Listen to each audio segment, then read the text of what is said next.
Onun önden gitmesi başka bir şey. Ben önden gidenler derken, selefimiz derken, bir işin öncüsü ve önderi olması derken başka bir şeyi kastediyorum, onu söyleyeceğim. Biz Osman bin Mazun dediğimiz zaman hemen 5 tane kavram zihnimizde canlanması gerekir. Az bir şey tanıyorsak onu ve inşallah bugün bu kavramlar çerçevesinde tanıyacağız. Nedir onlar?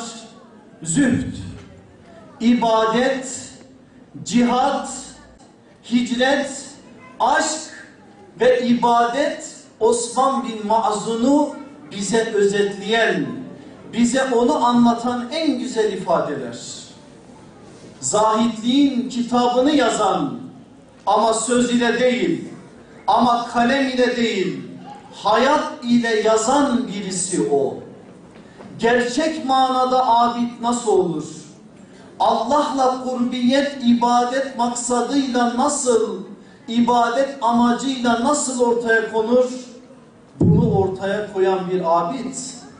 Sadece zühdü belli yerlere sıkıştırmayıp, iş başa düştüğü zaman, yeri ve zamanı gelince cihat meydanlarına yürüyen bir muhacir o.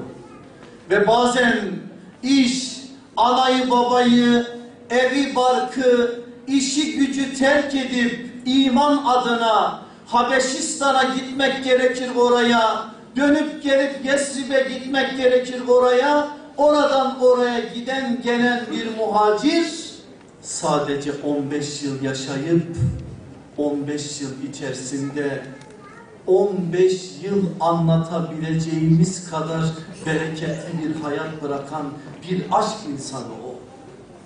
Allah aşkına iman ettiği zaman yaşı 25, vefat ettiği zaman yaşı 40.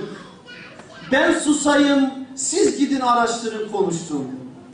Buhari'yi açın, Osman bin Mazun. Müslim'i açın, Osman bin Mazun.